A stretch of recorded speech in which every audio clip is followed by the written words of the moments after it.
wabarakatuh. Bismillahirrahmanirrahim. Alhamdulillahirabbil alamin wahdahu wassalatu wassalamu ala asyrofil anbiya'i wal mursalin wa ala alihi wa sahbihi ajma'in.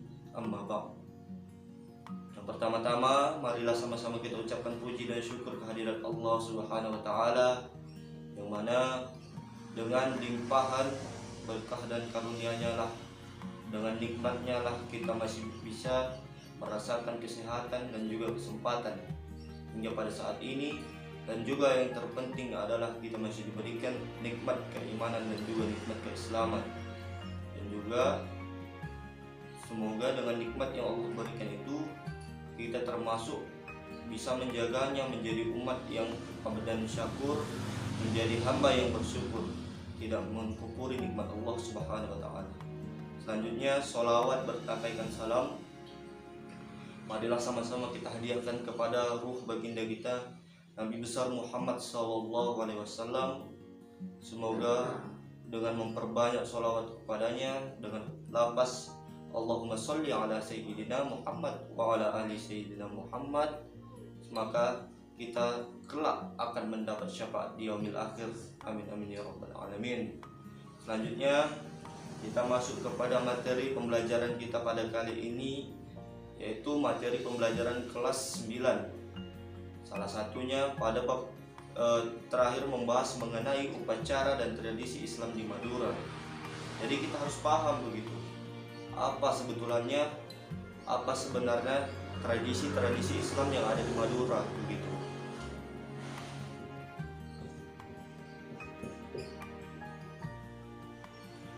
Karena mungkin ada salah teknis, jadi saya jelaskan tidak melalui tulisan tetapi melalui lisan saja.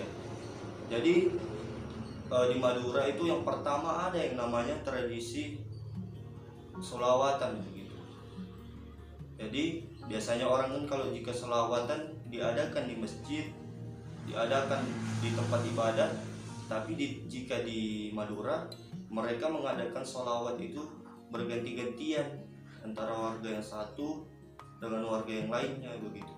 Jadi jika minggu ini diadakan di rumah Bapak Sopian misalnya, jadi minggu depan diadakan kepada tetangga sebelahnya, begitulah seterusnya begitu acara sholawatan itu. Dan di dalam sholawatan itu mereka membacakan yang namanya Yasin. Jadi itu merupakan identik atau ciri khas dari tradisi Islam di Madura. Mereka ada yang namanya sholawatan.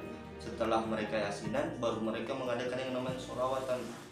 Jadi setelah jika dan di Madura itu mereka mengadakannya itu 2 kali dalam 1 minggu, yaitu pada hari Jumat dan juga pada hari Selasa begitu. Jadi itulah bentuk masyarakat Madura tetap menjalankan tradisi-tradisi keislaman di lingkungan mereka begitu, karena itu juga membawa efek kepada masyarakat. Dengan upacara sholawatan itu, maka masyarakat dapat terjalin silaturahminya antara satu dan yang lainnya begitu. Jadi tidak hanya dapat nilai plus yang manusia kepada Allah, tetapi manusia kepada manusia juga mendapatkan nilai plus dalam sholawatan itu. Jadi begitulah mengenai sisi-sisi positif yang dihasilkan dari tradisi Islami di Madura, yaitu sholawat. Jadi tidak hanya di situ membaca ayat Al-Quran saja, tetapi ada tujuan, ada maksud, dan juga ada kebaikan-kebaikan yang lain yang bisa didapat dengan diadakannya acara itu. Jadi mungkin acara itu juga terdapat pada kita, hanya saja penyebutannya berbeda-beda. Pada masyarakat kita mungkin bisa disebut dengan wirid, dan isinya mungkin hanya sedikit saja yang berbeda-beda begitu. Mungkin di Madura ditambahi dengan yang namanya sholawat begitu, karena judulnya saja kan sholawat. Jadi sholawat itu menjadi prioritas dalam kegiatan itu. Jadi begitu. Tapi esensi dari sholawat dan yasin menurut saya sama saja begitu dengan yang diadakan di sini, baik pun di Madura begitu. Hanya saja keduanya memiliki ciri khas masing-masing. Jadi adapun yang kedua yaitu masyarakat Madura. Apa tradisi masyarakat Madura? Yang kedua ini sangat unik begitu, yaitu rokat tase atau sering juga disebut dengan petik laut begitu. Jadi petik laut ini merupakan suatu kegiatan yang dia adakan tiap tahunnya begitu. Namanya juga tradisi ya kan. Jadi tradisi itu merupakan hal yang dilakukan secara berulang-ulang begitu. Dan mungkin saja tradisi itu mayoritasnya dilaksanakan secara turun-temurun begitu. Karena di dalam tradisi ini juga mengandung nilai begitu, yang mungkin menurut mereka itu ada suatu nilai plus di dalamnya, tetapi mungkin kita tidak bisa menyalahkannya karena kita berperspektif yang berbeda daripada mereka begitu. Jadi tidak boleh kita saling menyalahkan antara satu sama lain begitu.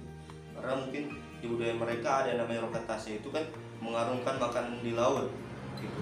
Jadi kalau menurut kita mungkin saja itu hal yang mubazir begitu, tetapi menurut mereka itulah suatu bentuk rasa syukur kepada Allah Subhanahu wa taala begitu. Karena mereka pada bulan 6 dan bulan 7 disitulah hasil daripada perikatan mereka meningkat gitu. Jadi itu salah satu bentuk mereka bersyukur kepada Allah dengan cara melarungkan makanan di laut begitu. Hal ini terjadi di acaranya dibuat di pelabuhan-pelabuhan di terutama itu di Jawa Timur begitu. Jadi kan karena tradisi ini mungkin sudah menjamur, mungkin sebelum pra-Islam datang sudah ada yang namanya tradisi ini begitu. Karena bisa kita lihat tidak hanya orang-orang Islam begitu yang mengadakan aktivitas larung makanan ini, ada juga orang Hindu, orang terkhususnya Bali begitu. Sering kita lihat mereka mengapungkan makanan kepala kerbau dibuat di wadah. Selanjutnya mereka adakan upacara, setelah itu dilarungkan begitu.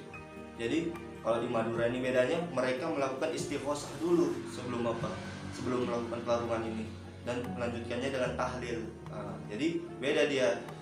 Inilah tradisi Islamnya menurut mereka begitu. Mungkin ada nilai plus yang terkandung di dalam itu dan mungkin kita tidak mengetahuinya. Tetapi apapun perbedaannya, jangan kita saling menyalahkan begitu.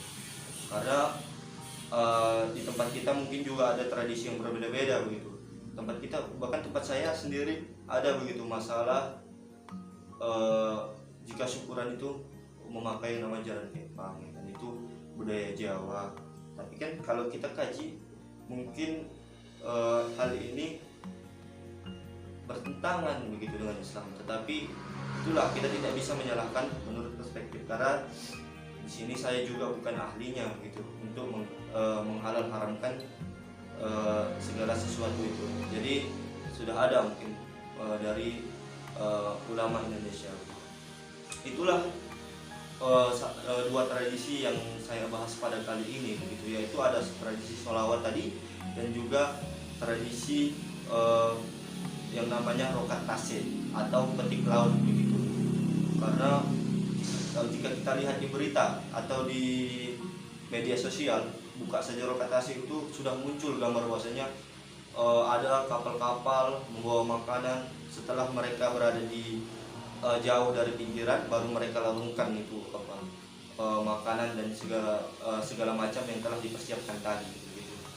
Jadi inilah tradisi yang indah begitu, tradisi yang mungkin sebuah, kalau menurut saya, dalam perspektif saya, melarikan daripada kebiasaan-kebiasaan yang salah masyarakat terdahulu, selanjutnya diimplementasikan untuk hal-hal yang baik begitu, diisi di dalamnya hal-hal yang ada keislaman di dalamnya. Jadi itulah mengenai tradisi-tradisi Islam Madura, yaitu yang dipelajari di kelas 9 begitu, mengenai khususnya pelajaran sejarah kebudayaan Islam.